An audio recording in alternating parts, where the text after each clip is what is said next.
Fachada do STF, imagem duplicada descortina-se para as laterais. Imagem interna do plenário vazio em letras brancas, direto do plenário. Direto do plenário está de volta. A partir de agora você William Galvão, apresentador. A segunda parte da sessão plenária dessa quinta-feira, aqui pela TV Justiça.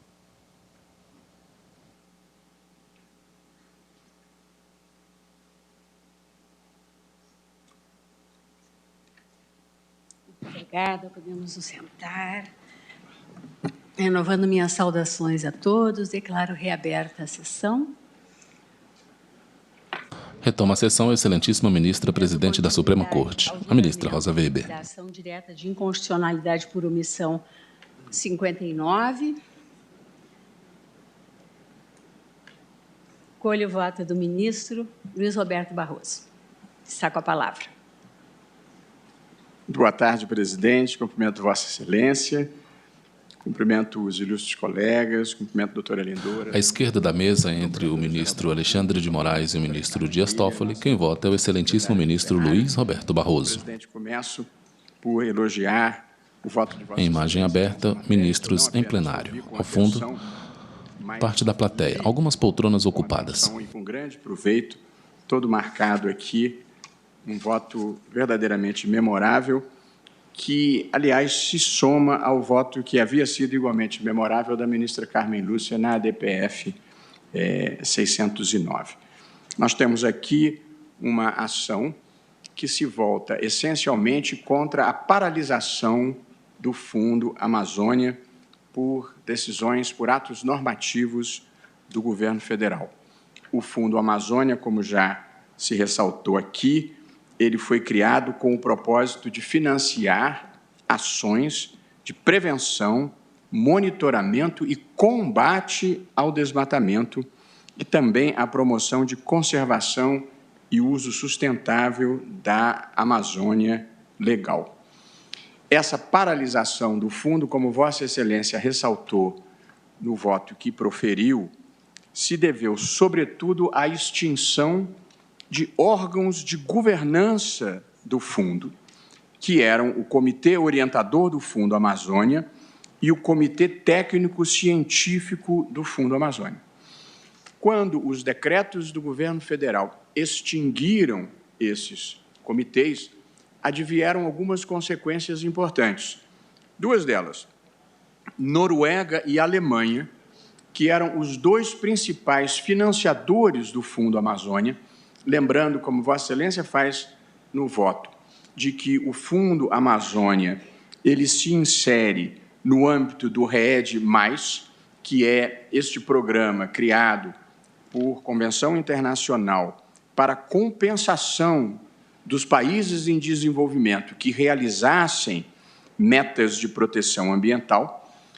Noruega e Alemanha, que contribuíam, portanto, para o Fundo Amazônia, deixaram de aportar recursos porque o contrato de doação para o Fundo Amazônia com a República Federativa do Brasil pressupunha a presença desses órgãos de governança que foram extintos por decreto federal.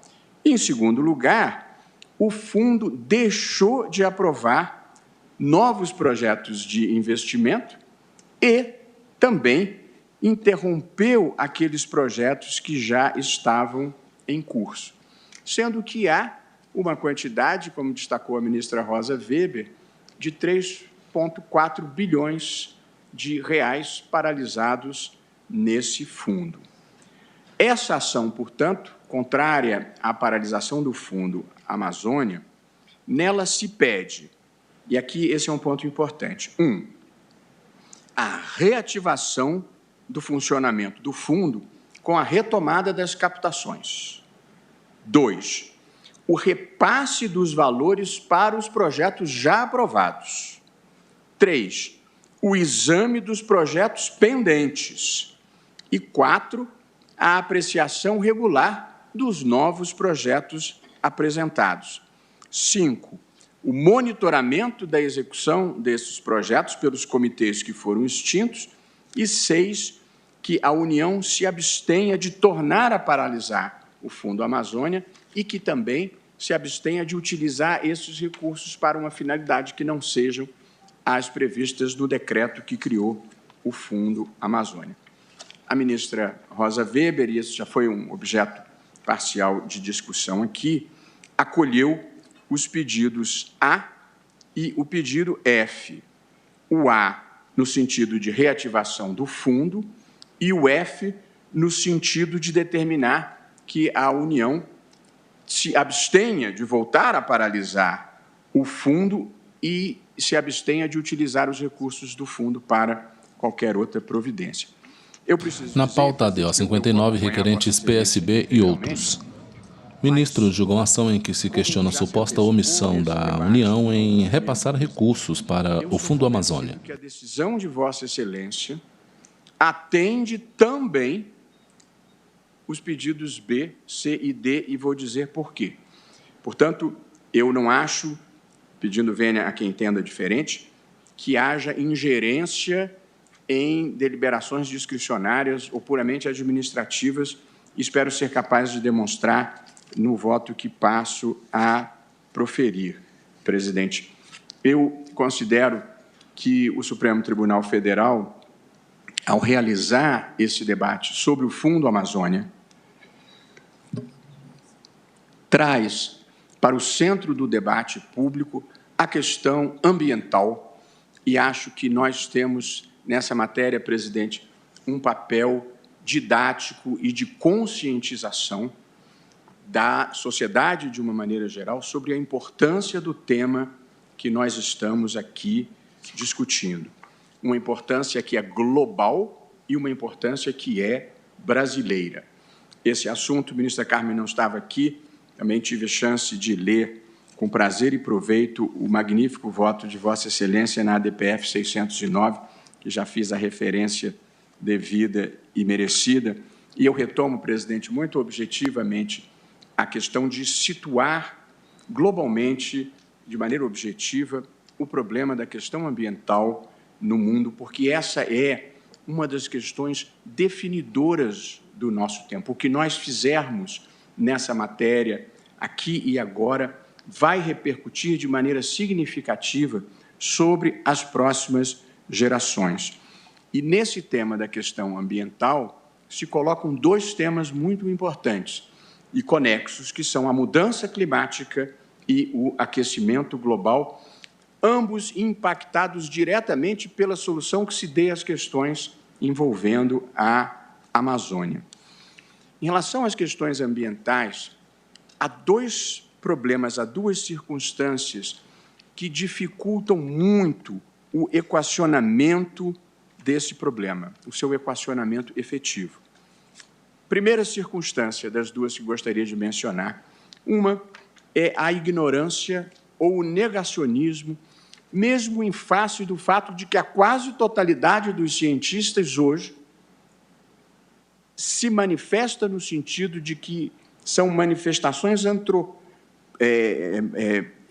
causadas pelo homem que vem produzindo esse impacto grave sobre a mudança climática. Portanto, uma certa ignorância e um certo negacionismo. E, em segundo lugar, presidente, uma certa visão imediatista e egoísta da vida, porque os atos lesivos ao meio ambiente que são causados hoje, na verdade, só vão produzir os seus efeitos daqui a 25 ou 50 anos. E, portanto, não há os incentivos corretos para que se tomem as medidas que, na verdade, são medidas imperativas e urgentes que precisam ser tomadas. Mas, para que nós não nos auto-enganemos, as consequências da mudança climática e do aquecimento global, elas já são sentidas de maneira significativa em diferentes partes do mundo. Entre essas circunstâncias podem ser apontados o aumento da temperatura global, o aquecimento dos oceanos, o derretimento das calotas polares, a retração das geleiras, a perda da cobertura de neve no hemisfério norte, a elevação do nível do mar e a perda na extensão e espessura do gelo do mar Ártico, extinção das espécies e um número crescente de situações climáticas extremas, como furacões, enchentes e secas prolongadas. Quem acompanhou o que recentemente aconteceu no Paquistão sabe o impacto que a mudança climática pode causar sobre muitos países. E sempre lembrando que a elevação dos oceanos produzirá um impacto relevante e decisivo sobre o Brasil, país em que as principais cidades são cidades litorâneas. E uma outra dificuldade, além da ignorância e do adiamento, porque os efeitos só se produzem muito mais adiante, é a necessidade de soluções transnacionais para a questão ambiental, porque o dano ambiental que se produz num determinado país não respeita fronteiras e abala todos os demais países do mundo. De modo que essa é uma matéria em que os tratados e acordos internacionais devem ser levados a sério e devem ser cumpridos. E como nós sabemos, e Vossa Excelência destacou no seu voto, e eu apenas me permito reproduzir de maneira objetiva e simplificada, existem 3 grandes atos internacionais relacionados à questão ambiental. A Convenção Quadro, que estabelece princípios gerais, o Protocolo de Quioto, que introduziu metas de redução de emissões de gás carbônico, de gases de efeito estufa, para os 36 países industrializados e a União Europeia. Os países em desenvolvimento ficaram fora do Protocolo de Quioto, e depois, desde 2016, o Acordo de Paris, que se tornou um documento muito importante, porque, em lugar de fixar limites para as emissões de cada país, ele estabeleceu o Acordo de Paris, que cada país voluntariamente iria estabelecer a sua contribuição nacionalmente determinada. E aí essa contribuição não se aplica só aos países industrializados, se aplica a todos os países que participaram do Acordo de Paris, que foram 185 países, inclusive o Brasil. Portanto, nós temos obrigações internacionais assumidas para a redução da emissão de gases de efeito estufa, que são a principal causa do aquecimento global. Portanto, presidente, esse é um tema global e que exige soluções transnacionais. De parte, isso também é um tema nacional tratado pela Constituição brasileira, pela legislação brasileira e por atos normativos brasileiros. O Brasil é destinado a ser uma grande potência ambiental. Nós deveríamos ser uma liderança ambiental no mundo. Nós temos 6 biomas diversos no nosso território: a Amazônia, Caatinga, Cerrado, Mata Atlântica, Pampa e Pantanal. Bioma é um espaço geográfico com características próprias de clima, vegetação, fauna, altitude e outros fatores. E a Constituição brasileira prevê, como Vossa Excelência destacou, no artigo 225, ser dever do poder público e da coletividade defender e preservar o meio ambiente para a presente e futuras gerações, na dicção expressa da Constituição. Embora o mandamento constitucional valha para todos os biomas, nós aqui estamos especificamente falando da Amazônia, que, aliás, como Vossa Excelência destacou, também compreende uma parte de vegetação de cerrado. Pois bem, a Amazônia é um dos grandes patrimônios brasileiros. Na verdade, a Amazônia é um dos grandes patrimônios mundiais. Nós precisamos mudar a concepção que trata a Amazônia como se fosse um passivo, um problema. A Amazônia é um ativo, ela é uma solução, desde que nós sejamos capazes de construir verdadeiramente uma bioeconomia autossustentável que, inclusive, prestigie e respeite os povos originários e as populações indígenas que lá estão. E a Amazônia, que Vossa Excelência destacou no voto magnífico que proferiu, ela presta importantes serviços ambientais para o Brasil, para a América do Sul e para o mundo, que inclui, em primeiro lugar, a sua extraordinária biodiversidade, é a maior concentração de plantas, animais, fungos, bactérias e algas da Terra. E, portanto, a derrubada da floresta, presidente, produz a extinção de espécies, com consequências de longo prazo imprevisíveis para o Brasil e para a humanidade.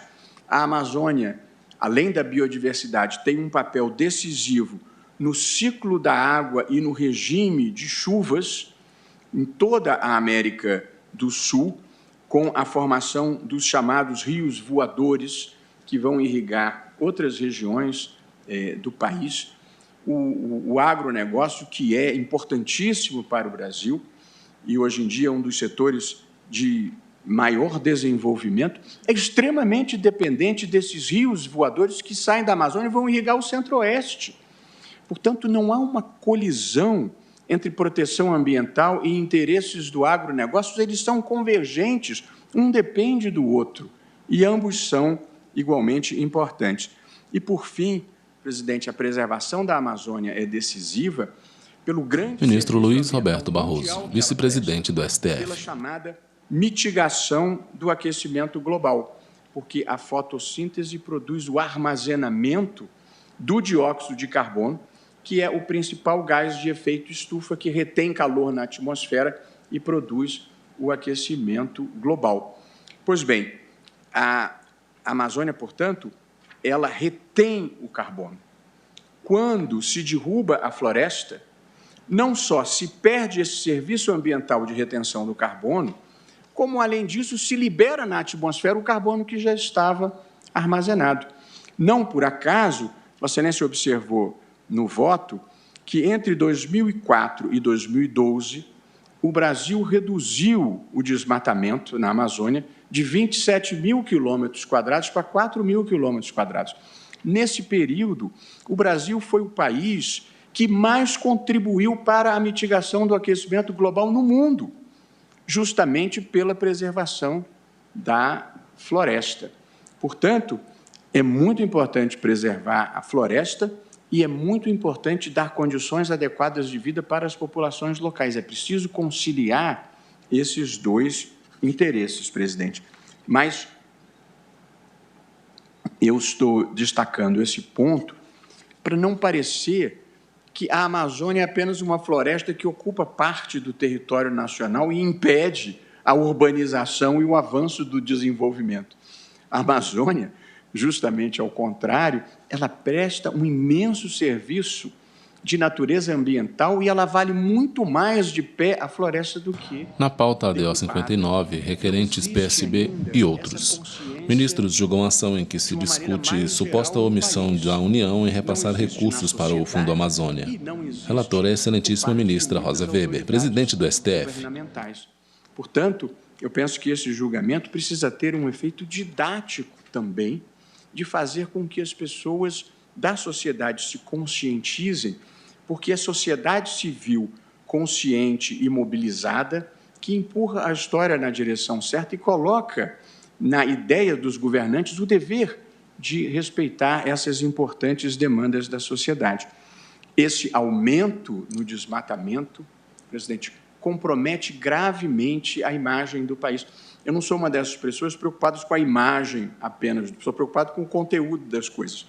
Mas a imagem também faz diferença. E nós hoje vivemos um problema grave de imagem pela maneira como nós tratamos a Amazônia. E, em alguns momentos, parece, não propriamente que não há uma preocupação em preservar, às vezes dá a impressão de que há uma preocupação em destruir mesmo, em incentivar um comportamento que provoca danos à floresta, sendo que o PIB da Amazônia não teve nenhum incremento relevante, apesar de nós já termos desmatado quase 20% da Amazônia, mais de 800 mil quilômetros quadrados de desmatamento, e como Vossa Excelência observou no voto, esse desmatamento vem aumentando de maneira exponencial e era 4.000 quilômetros quadrados em 2012 e agora, esse ano, já estamos chegando e ultrapassando 15.000 quilômetros quadrados. Portanto, quase o quádruplo ao longo desse curto período e como observou... Ministros julgam a ação em que se questiona a suposta omissão da União em repassar recursos para o Fundo Amazônia. O desmatamento se torna irreversível e, portanto, o que vai haver é uma savanização da floresta e a perda desses serviços ambientais que ele presta. E, portanto, o Fundo Amazônia, como Vossa Excelência destacou, é o principal mecanismo de financiamento desse desmatamento da Amazônia, que tem como principais causas um desmatamento para a criação de pastagens e colocação de gado e também os diversos crimes ambientais que são praticados naquela região.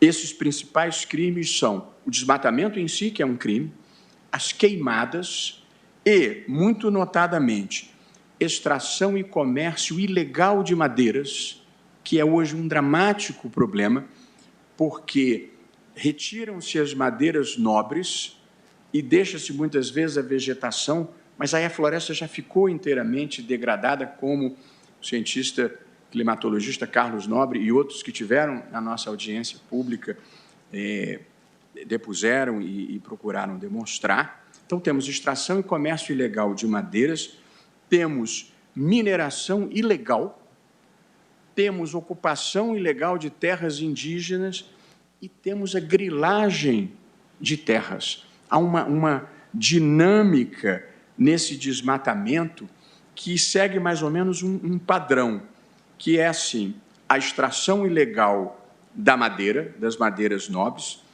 em seguida, na vegetação que sobra, toca-se fogo, então vêm as queimadas, e em seguida se colocam as pastagens, leva-se o gado e se pede a regularização da terra pública que foi grilada. Portanto, o Fundo Amazônia servia para combater esse tipo de criminalidade ambiental que se tornou extremamente grave, e eu já disse isso e gostaria de repetir, o risco que nós estamos correndo é de perder a Amazônia e perder a soberania da Amazônia não para outros países, como é o temor fantasioso. O risco que nós corremos é de perder a Amazônia para o crime organizado. E, hoje em dia, além da extração ilegal de madeira, além da mineração ilegal, ela é rota de tráfico de drogas e é rota de contrabando, de pesca ilegal. Portanto, é preciso colocar a Amazônia no centro das preocupações brasileiras e pensar mecanismos para a sua proteção e valorização, e tudo isso requer dinheiro. E a principal fonte de financiamento para enfrentar essas vicissitudes foi totalmente interrompida pela cessação do funcionamento do Fundo Amazônia, presidente. Portanto, esse fundo ele se destina a financiar ações de comando e controle, é muito importante, e nós também precisamos criar uma política de proibição de regularização da grilagem. Porque o que tem acontecido é, alguns anos passados, ainda no governo do presidente Lula, se procurou fazer uma regularização fundiária para dar títulos adequados às ocupações que tinham sido feitas. Era para ter sido uma vez, uma regularização para sempre. Depois, no governo do presidente Michel Temer, veio uma nova regularização. Depois, no governo do presidente Bolsonaro, houve uma nova proposta, ainda não passou, de regularização. O que acontece? Acaba-se que se passa a mensagem errada. O sujeito tem um incentivo de fazer a grilagem na expectativa de que vai vir uma lei legitimando aquela ilegalidade. Portanto, num evento internacional que eu participei, a minha proposta mesmo era, se quiser fazer uma última regularização, eu acho que tinha que ter uma emenda constitucional dizendo daqui para frente não pode mais, porque senão você vai de grilagem em grilagem procurando legitimá-la. E, por fim, presidente, é preciso, nessa reflexão geral sobre a Amazônia que esse caso que Vossa Excelência, em boa hora, traz a julgamento, permite e recomenda, é preciso criar uma bioeconomia da floresta, é preciso trazer os melhores cientistas, as melhores cabeças do Brasil e do mundo, os empreendedores, os ambientalistas, e pensarmos em conjunto um projeto que preserve, evidentemente, a soberania brasileira, mas que aproveite a riqueza da floresta para melhorar as condições de vida das pessoas que vivem na região, com industrialização 4.0, usando os conhecimentos tradicionais, e aí não é a nossa especialidade, mas me parece evidente que, se o mundo está preocupado com a Amazônia, o mundo deveria ajudar a pensar como torná-la autossustentável e fazer com que a floresta de pé seja melhor do que a floresta derrubada. Portanto, por todas essas razões, eu considero imensamente importante esse julgamento e o fato de que nós estamos preocupados em financiar os modelos de sustentabilidade da Amazônia. Gostaria, presidente, de fazer uma última reflexão na linha do que suscitou o eminente e querido amigo ministro Luiz Fux sobre capacidades institucionais e por qual razão, a mim me parece, e aqui pedindo todas as vênias ao ministro Cássio Nunes Marques, cujo voto eu ouvi com atenção, e cuja posição reflete a posição que em outros países do mundo é adotada, de que essa é uma questão essencialmente política e que deve ser relegada ao Executivo e aos órgãos eletivos e não ao Poder Judiciário. Portanto, é uma posição que tem adesão de tribunais em outras partes do mundo. Porém, eu acho que as circunstâncias brasileiras são um tanto diferentes, por diversas razões. A primeira delas, aliás, o conjunto mais importante delas, são razões de cunho normativo. A Constituição brasileira, no artigo 225, e nos seus múltiplos incisos e parágrafos, estabelece com todas as letras que o direito ao meio ambiente saudável é um direito fundamental e institui o dever de proteção por parte do Estado e especifica as condutas que devem ser adotadas. Portanto, para o direito constitucional brasileiro, existem direitos subjetivos associados à proteção ambiental e não apenas uma questão política que dependerá de decisões discricionárias do poder público. Portanto, no Brasil, diferente de outros países, a questão se coloca em termos de direitos e de deveres. Em segundo lugar, porque há no Brasil uma farta legislação merecendo destaque a Política Nacional do Meio Ambiente, que é uma lei de 1981, e a Política Nacional sobre Mudança Climática, que é uma lei de 2009. E, além disso, esses tratados e acordos internacionais que eu mencionei anteriormente, a Convenção Quadro, o Protocolo de Quioto e o Acordo de Paris. Mas com um detalhe, o Poder Executivo no Brasil e o Poder Legislativo editaram normas internalizando a Convenção e instituindo como obrigação do Estado brasileiro, obrigação criada por norma interna e não apenas internacional, o cumprimento de determinadas metas de redução de emissão de gases e de redução de desmatamento. E, portanto, no caso brasileiro, lembrando da contribuição nacionalmente determinada, cada país estabelece, no âmbito do Acordo de Paris, quanto vai contribuir para mitigar a mudança climática. O Brasil se comprometeu a reduzir a emissão de gases de efeito estufa em 37% com relação ao nível de 2005 até 2025 e em 43% até o ano de 2030, e comprometeu-se a alcançar desmatamento ilegal zero até 2030 e restaurar e reflorestar até 2030 12 milhões de hectares de florestas. São obrigações jurídicas. E, na verdade, nós temos, presidente, descumprido todos esses compromissos. Como observou o ministro Fachin, uma frase feliz, o poder público tem o direito de escolher as suas opções administrativas, mas não tem o direito de descumprir a Constituição, e penso que tampouco os tratados internacionais e a própria legislação interna.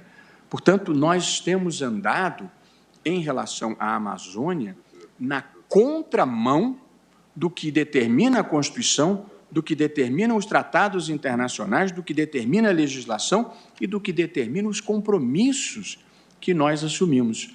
Portanto, se a Constituição, os tratados, a lei e os compromissos voluntariamente assumidos indicam um caminho e nós estamos andando no caminho oposto, me parece, com respeito às posições contrárias, que é fora de dúvida que o Judiciário precisa intervir. E não há nada de ativismo judicial numa decisão dessa natureza. Nós estamos cumprindo a Constituição. É preciso superar essa terminologia equivocada de qualquer decisão que desagrada é decisão ativista. Quando o Supremo, em boa hora, determinou que União, estados e municípios podiam atuar na pandemia, houve a queixa, mas é uma decisão ativista? Absolutamente não é. Está com todas as letras na Constituição. Matéria de saúde pública é da competência comum e concorrente de União, estados e municípios. Quando o Supremo Tribunal Federal determinou a instalação de uma CPI da Covid, foi porque 1/3 dos senadores pediu, e a Constituição, com todas as letras, diz que se 1/3 da Casa Legislativa requerer, indicar o fato a ser investigado e o prazo determinado, é um direito subjetivo das minorias. Portanto, é preciso um pouco desfazer esse equívoco de chamar de ativismo judicial qualquer decisão da qual não se goste.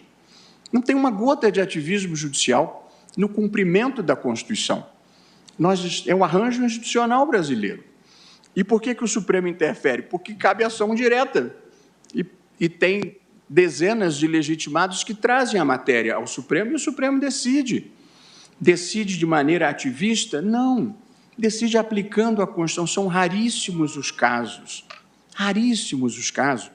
que se pode dizer que houve ativismo em sentido técnico e não em sentido pejorativo, que é levar-se um princípio constitucional a uma situação que não estava prevista nem na Constituição nem na lei.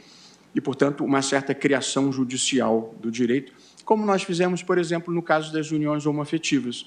Não havia regulamentação dessa matéria e o Supremo aplicou o princípio da igualdade, da dignidade da pessoa humana.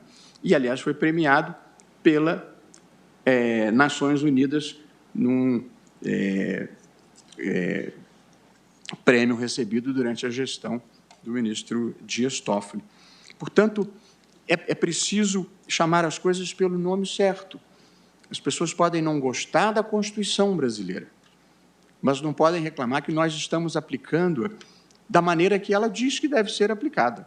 E, portanto, a proteção ambiental no Brasil é um mandamento constitucional, não é uma questão política discricionária, e é por isso que nós estamos intervindo nessa matéria. Portanto, presidente, feitas essas considerações, eu passo a minha conclusão, mas ainda uma vez tentando trazer conscientização e consensos para essa matéria. E, portanto, não é para ver ambientalistas e desenvolvimentistas em lados opostos.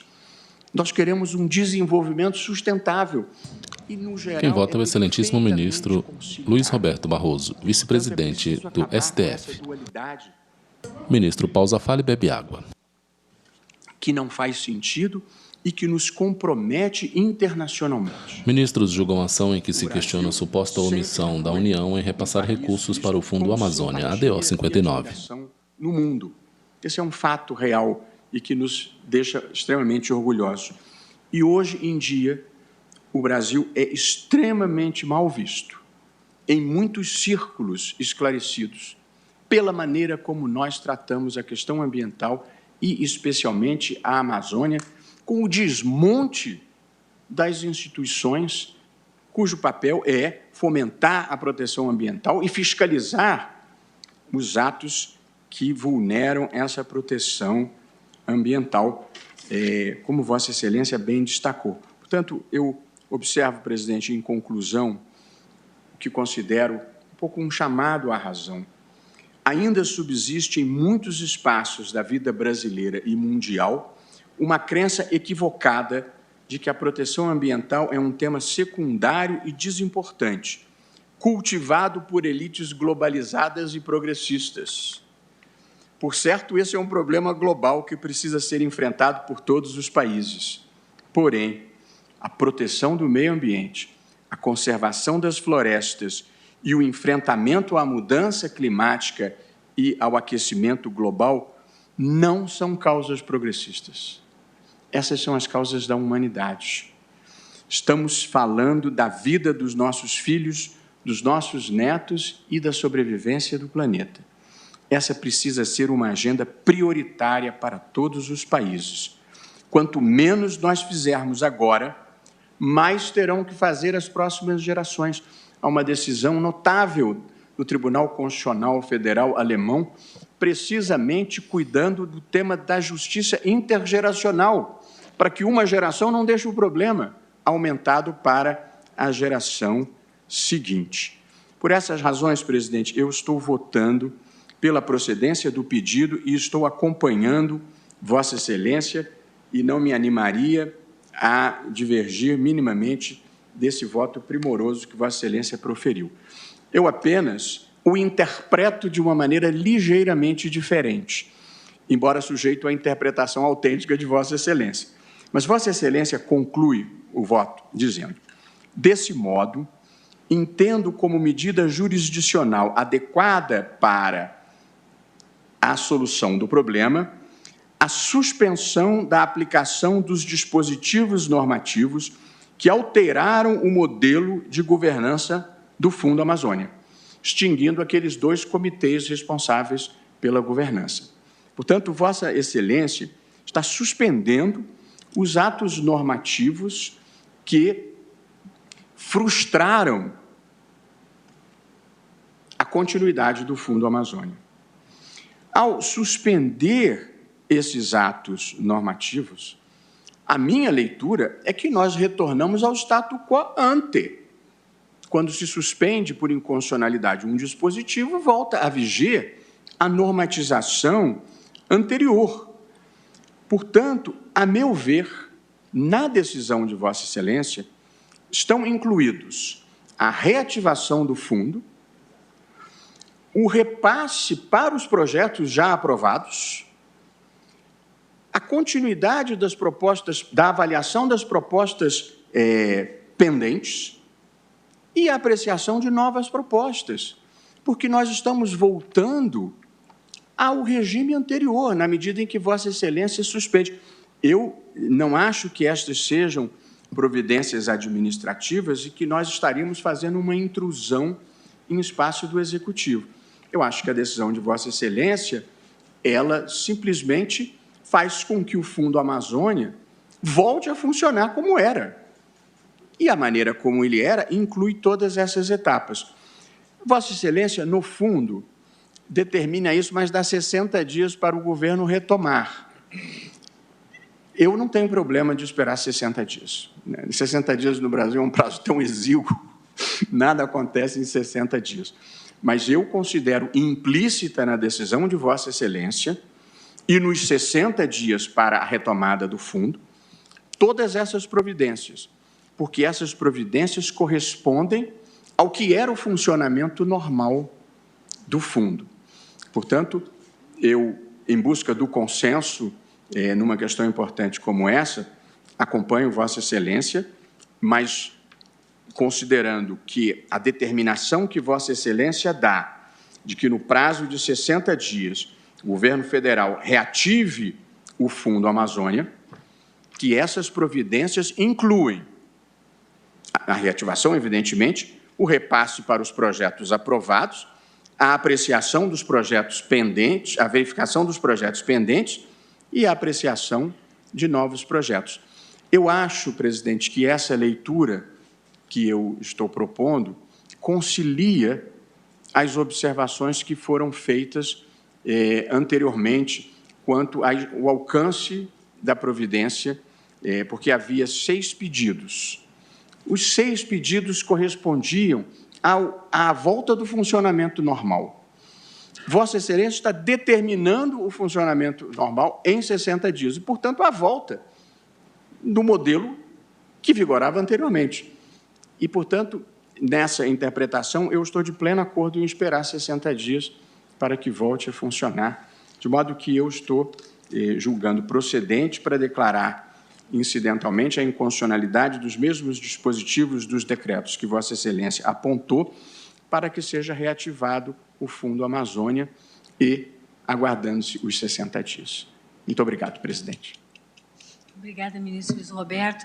Só esse voto que eu aqui proferi como voto, na verdade, era uma decisão monocrática, porque havia um pedido de liminar e que eu iria deferir e submeter ao referendo de Vossas Excelências. Por isso que ali se fala em suspensão dos atos normativos e não na declaração. Eu propus que nós convertêssemos o julgamento, né, cautelar em julgamento de mérito. E esse voto que foi para Vossas Excelências terminou não sendo Mas eu estou de pleno acordo com o julgamento definitivo. Pleno acordo. Eu até, presidente, mas também não considero isso importante, eu, pessoalmente, e no meu caso, eu recebi como a DPF, porque eu acho que há atos omissivos e comissivos. Foi o que eu disse. E, portanto, eu acho, tecnicamente, um pouco mais adequado que seja a DPF e não a DO. Mas a verdade é que nós temos tratado essas ações como fungíveis. Então, no fundo, isso Quem fala é Luiz Roberto Barroso, ministro do STF. Técnico, eu prefiro o recebimento como Ministros a julgam a DPF, ação em que mas se também questiona a não suposta concordaria omissão com da essa União em repassar recursos para o Fundo Amazônia, ADO 59. mas a maioria entender que é a DO Relatora também é a não tem excelentíssima ministra presidente da Suprema Corte. Obrigada, ministro Luiz Roberto. Eu colho o voto do ministro Fux. Boa tarde, presidente.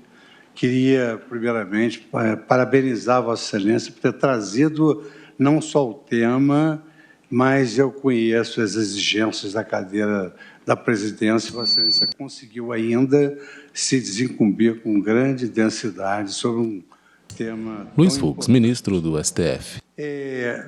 Eu gostaria só de fazer uma pequena observação que, quanto à minha menção... Ministros julgam a ação em que se questiona a suposta omissão da União em repassar recursos para o Fundo Amazônia. Não, eu sei, mas eu não analisei essa questão sob o ângulo da capacidade institucional, tanto que eu faço esse confronto com as regras da Constituição Federal e também com os princípios da Constituição Federal. Eu apenas entendi que Vossa Excelência foi muito prudente em concluir o seu voto, determinando à União Federal que, no prazo de 60 dias, adotasse as providências administrativas necessárias. Por que eu entendi que Vossa Excelência adotou a postura que se deve se adotar no confronto entre a jurisdição constitucional e esses valores que extrapolam, digamos assim, a letra fria da lei e demandam providências executivas que Vossa Excelência se autoconteve para não determiná-las. Por quê? Porque como aqui se disse, a análise de contratos, a análise específicas e, digamos assim, essa questão da Amazônia é efetivamente uma questão muito importante. Como Vossa Excelência tem ciência, eu fui presidente do Observatório do Meio Ambiente. E ali eu tive a oportunidade de colher muitas informações que aqui já foram repisadas por Sua Excelência, o ministro Luiz Roberto Barroso, quanto à importância da Amazônia. Uma das expressões que mais me chamou a atenção nos debates do Observatório do Meio Ambiente, que era composto por peritos nesse tema, inclusive o professor Carlos Nobre, o Sebastião Salgado, a professora Manuela Carneiro da Cunha, foi a seguinte expressão: a gente só vive porque a floresta está de pé. E isso por quê? Porque na Amazônia, efetivamente, nós temos ali uma repercussão muito importante em relação aos biomas e à biodiversidade, que refletem, inclusive, no clima do planeta. O planeta depende da Amazônia. A maior bacia hidrográfica está ali. A quantidade centenária de biomas e de espécies que nós não temos, digamos assim, uma expertise fabulosa sobre esse tema, porque deveria hoje ser incluído nos currículos da universidade, revelam que realmente a Amazônia é importante para o mundo, daí seu patrimônio da humanidade. E aqui eu verifico, por exemplo, nessa questão amazônica, que nós temos algo que eu nunca imaginei na minha vida, que são rios voadores. Nunca pude imaginar que nós tivéssemos rios voadores, que são os vapores que saem da floresta para irrigar outros países e outros locais. Então, a área abrange hoje Brasil, Peru, Bolívia, Equador, Colômbia e Venezuela. E a área do Brasil, a Amazônia em si é tão grande que ela seria, sozinha, considerada o 6º país do mundo em termos de extensão territorial. E por que eu entendi que é muito importante que a gente tenha, às vezes, uma postura de contenção, como Vossa Excelência teve? Porque se nós nos imiscuirmos numa tarefa que nós não temos expertise para tal, nós, evidentemente, como eu vou mencionar aqui no voto, nós temos, digamos assim, corremos o risco de adotarmos uma providência que acabe gerando um risco diferente. Então, por exemplo, num desses debates, ficou claro que a Amazônia ela tem, assim, uma repercussão internacional a ponto de haver interesses também de países velhúrios que mantêm um interesse econômico em relação à Amazônia. Todos esses ilícitos, aqui, Sua Excelência, o ministro Alberto Barroso referiu, não de desmatamento e quais-madeiras, mas há pesquisas, há minérios, enfim, há, digamos assim, uma percepção de que o brasileiro só fecha a porta depois que foi roubado. Então, também há essa preocupação. Então, se nós formos nos imiscuir como que deve ser a execução dessa decisão de Vossa Excelência, eu acho que nós podemos incorrer em alguns equívocos. Na pauta ADO 59, requerentes PSB e outros. Quem vota é o excelentíssimo ministro Luiz Fux. Mesmo uma natureza processual, porque eu verifico que Vossa Excelência foi muito clara no item 2, seu voto quando destacou.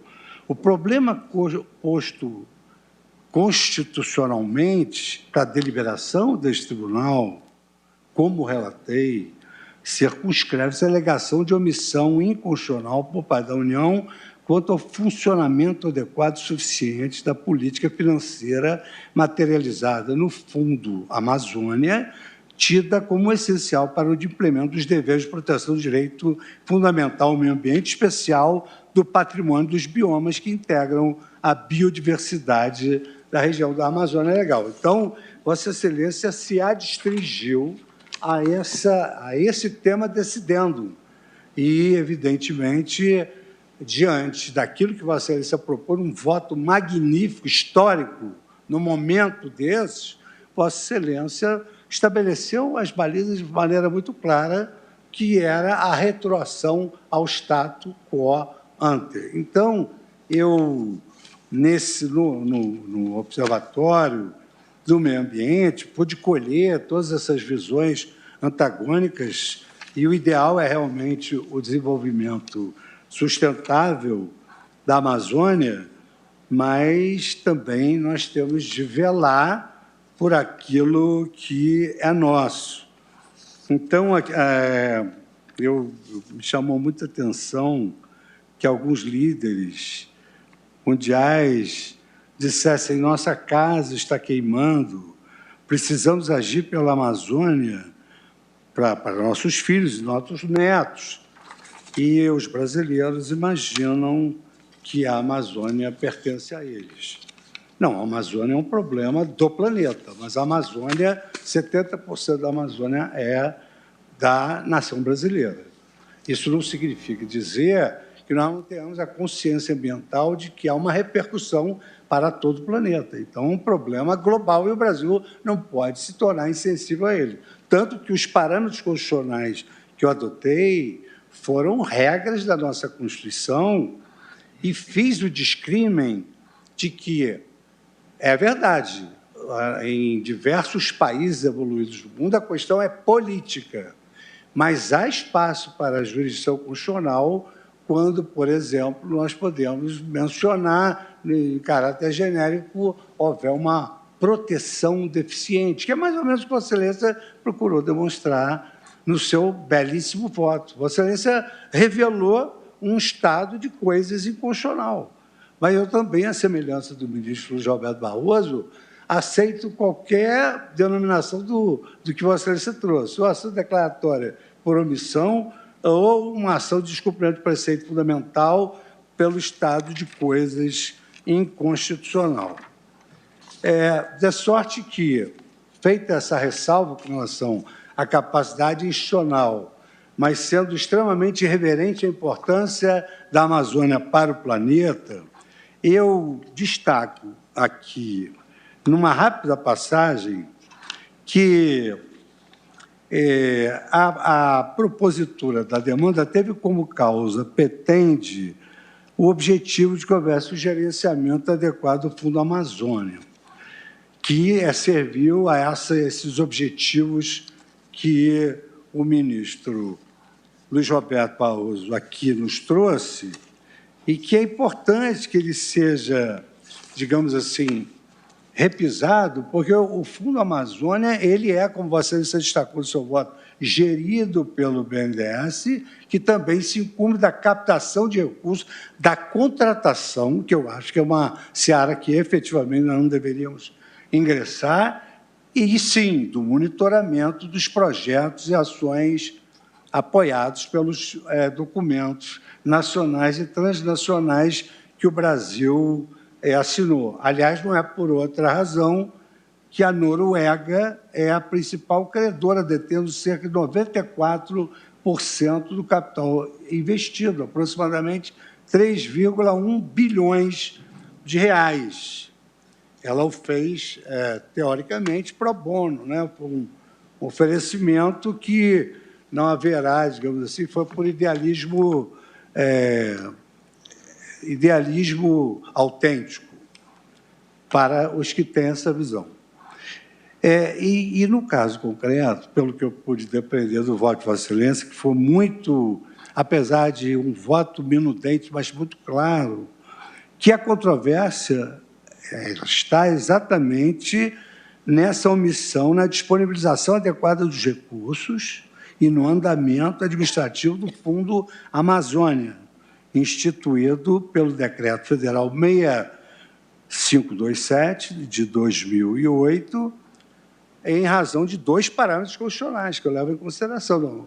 Aqui não tem capacidade institucional, aqui é exercício da jurisdição constitucional à luz do regramento da Carta Maior. Então, o artigo 225 garante o direito fundamental ao meio ambiente ecologicamente equilibrado, e dos incisos 6º e 7º do artigo 23, que estabelece a competência comum da União, dos Estados, do Distrito Federal, dos municípios, no sentido de proteger o meio ambiente. Então, estamos na seara estritamente jurídica e da jurisdição constitucional. Esse decreto, ele instituiu o fundo com uma conta específica de custódia no BNDES, composta por doações recebidas em espécie, aqueles valores Vossa Excelência mencionou, que não podem ficar estagnados, que são realizados para aplicações não reembolsáveis em ações de prevenção, monitoramento e combate ao desmatamento de promoção da conservação e do uso sustentável da Amazônia Legal, bem como produto das aplicações financeiras dos saldos ainda não desembolsados. Seguindo, digamos assim, os ditames da nossa Constituição Federal, eu assento que a Constituição Federal, inclusive no Observatório do Meio Ambiente, tivemos a oportunidade de participar de eventos internacionais, principalmente com grandes representantes, como, por exemplo, o ministro Herman Benjamin, que é uma referência mundial na questão ambiental. Destacou-se que a Constituição Federal de 1988 foi considerada uma Constituição Verde, que foi a primeira Carta Constitucional que reservou um capítulo próprio para o meio ambiente, ao estabelecer o que todos nós já sabemos, já julgamos aqui várias vezes, que todos têm o direito ao meio ambiente ecologicamente equilibrado, bem de uso comum do povo e essencial à sadia qualidade de vida, impondo-se ao poder público e à coletividade o dever de defendê-lo e preservá-lo para as presentes e futuras gerações. Não por acaso, o eminente professor e doutrinador Ingo Sarlet, juntamente com o Tiago Ferstensaiffer, atribui uma dimensão ecológica ao próprio princípio da dignidade da pessoa humana, fazendo uma imbricação com a dignidade da vida e a necessidade do meio ambiente sadio. E o texto constitucional não só previu esse direito fundamental ao meio ambiente ecologicamente equilibrado, como também apresentou o dever correspondente, ou seja, ordena o Estado e a toda a nossa sociedade que coletivamente defendamos e preservemos o meio ambiente brasileiro. Então, é um dever constitucional que é corroborado pelo parágrafo 1º do artigo 225, mercê de conferir ao poder público a incumbência de assegurar a efetividade do direito ao meio ambiente ecologicamente equilibrado por meio de ações, que são essas derivadas do Fundo Amazônia, que, por exemplo, protejam a fauna, protejam a flora do Brasil, vedando práticas que coloquem em risco a sua função ecológica. No âmbito do poder público, eu destaco aqui, à luz das lições do professor Herman Benjamin, num trabalho Direito Constitucional Ambiental Brasileiro, edição Saraiva, 2015, página 56, que esse dever do poder público é o dever genérico de preservação do meio ambiente e tem sido essencial à sadia qualidade de vida e interesse basilar da coletividade. Eu até cunhei uma expressão muito própria do professor Herman Benjamin, no sentido de que a Constituição Federal, o Brasil, é um estado de opulência ecológica e constitucional, porquanto apresenta ainda dispositivos esparsos que complementam o artigo 225. Então, nós temos parâmetros constitucionais tanto para a ação declaratória quanto para a ação de descumprimento de preceito fundamental. E aqui cito alguns exemplos de ações populares, inquéritos em ações civis. E aqui é que eu ingresso numa questão rapidamente sobre o Poder Judiciário e as políticas públicas, que, por dever de coerência, eu reitero meu posicionamento na DI 4066, da relatoria de Vossa Excelência, julgada pelo plenário 23/8 de 2017, a fim de explicitar uma premissa que eu vou adotar nesse julgamento. Naquela oportunidade, eu ressaltei que, quanto mais técnica for a controvérsia, maior deverá ser a deferência do Poder Judiciário às valorações realizadas pelos órgãos especializados, dada sua maior capacidade institucional para o tratamento da matéria. Então, como regra padrão, ao enfrentar essas discussões técnicas e questões orçamentárias relativas à expertise dos demais poderes, o Poder Judiciário, eu apresentei no voto, por isso estou repetindo.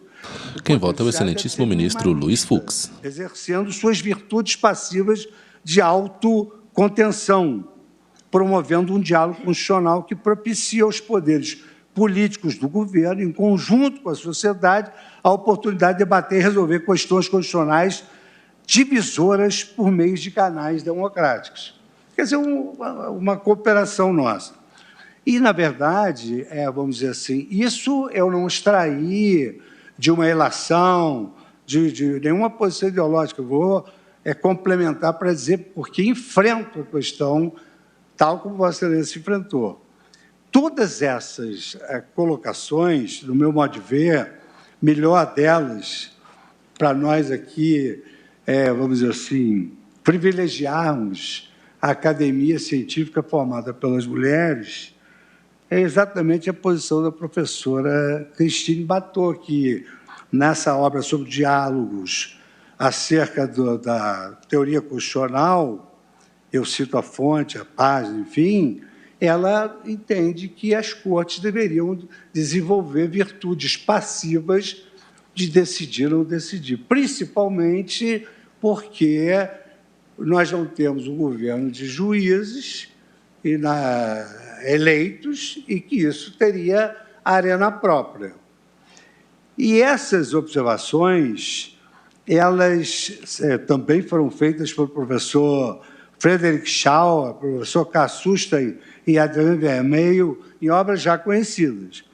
Sucede que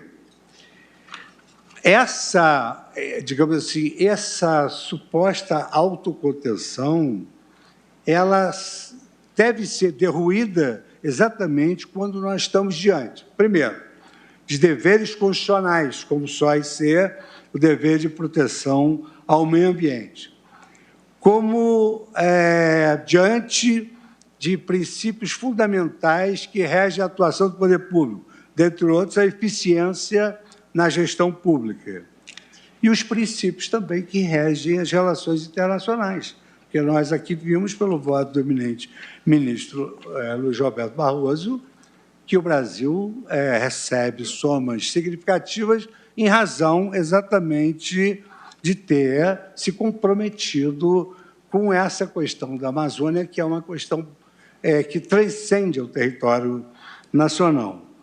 Então, Vossa Excelência deixou claro no seu voto que a sua declaração, conforme o item 2, que a sua declaração de constitucionalidade se voltava pelo fato de ter sido revogada a previsão do Comitê Técnico do Fundo Amazônia, o STFA, e do Comitê Orientador do Fundo Amazônia, o COFA, bem como pela revogação de dispositivos que disciplinavam os procedimentos necessários para que o BNDES captasse doações para o Fundo Amazônia.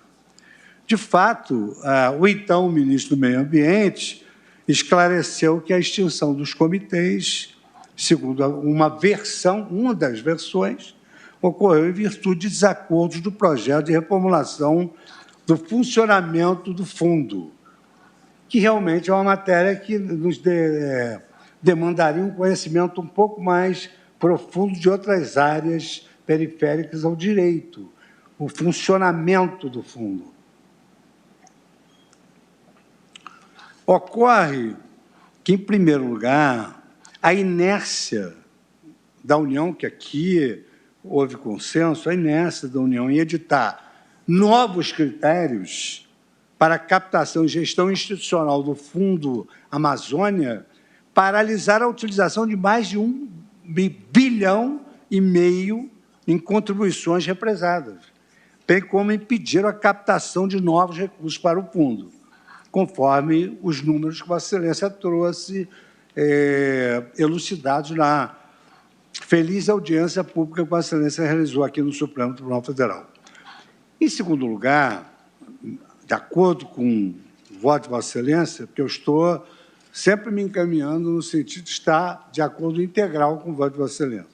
Em segundo lugar, a revogação desses dispositivos regulamentares, ele também ocorreu, essa revogação, sem a aquiescência dos principais players desse Fundo Amazônia, gerando impasses diplomáticos demonstrados formalmente pelos países, que aqui também já houve uma manifestação nesse sentido.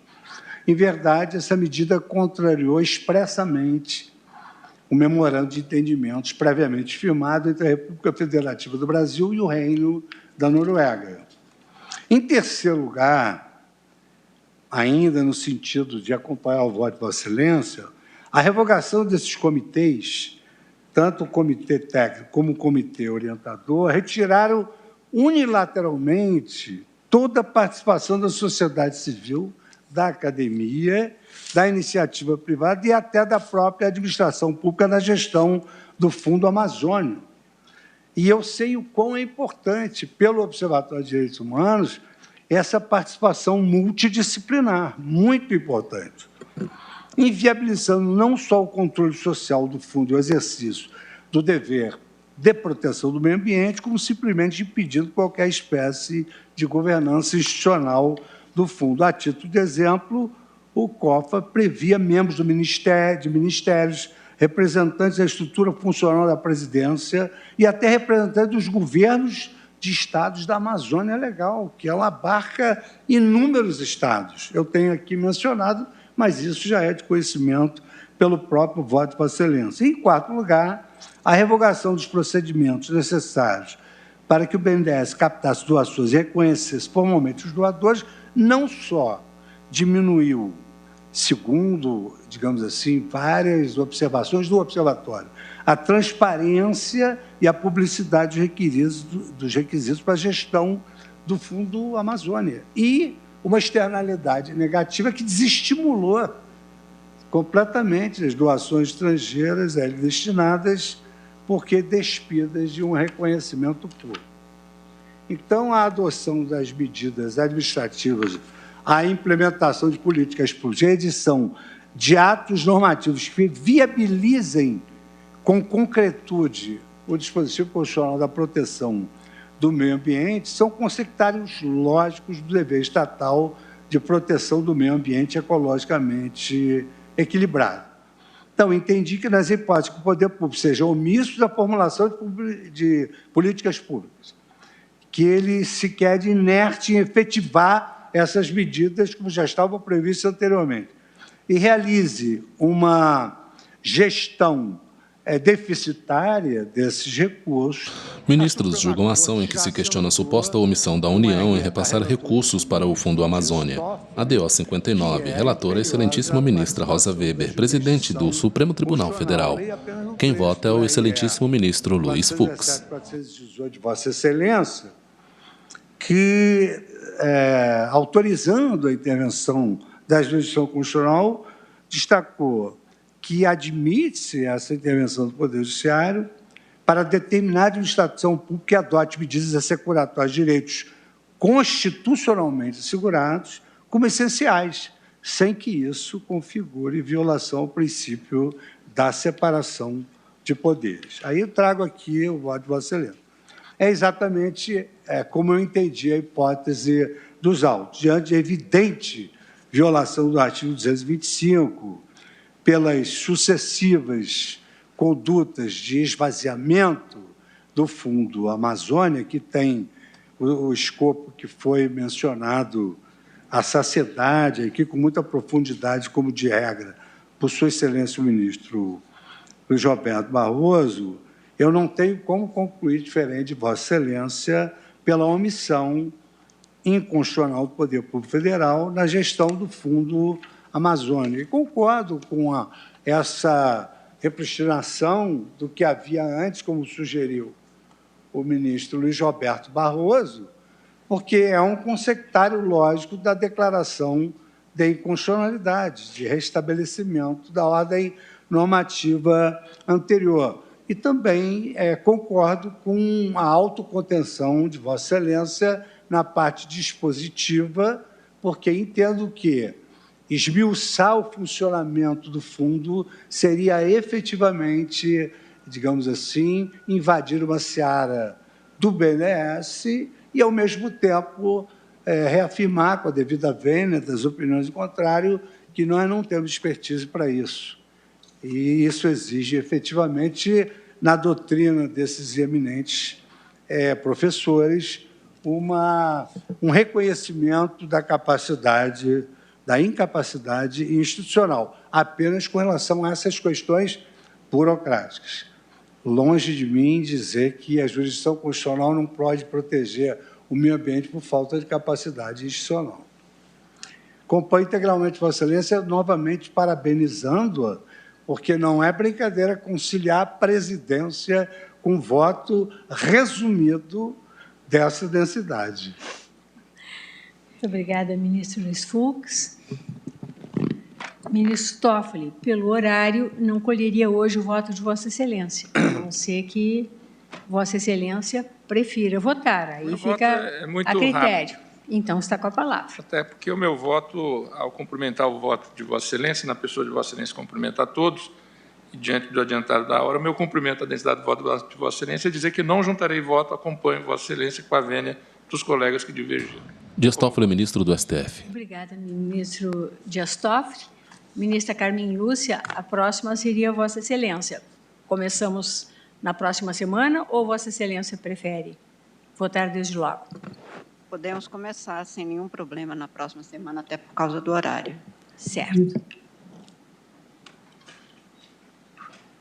Gostaria de... Senhor presidente, não, em homenagem à eminente ministra Carmen Lúcia... Intervém o excelentíssimo ministro Ricardo Lewandowski. E proferirei meu voto em seguida, mas eu praticamente já adiantei meu voto na intervenção que fiz inicialmente.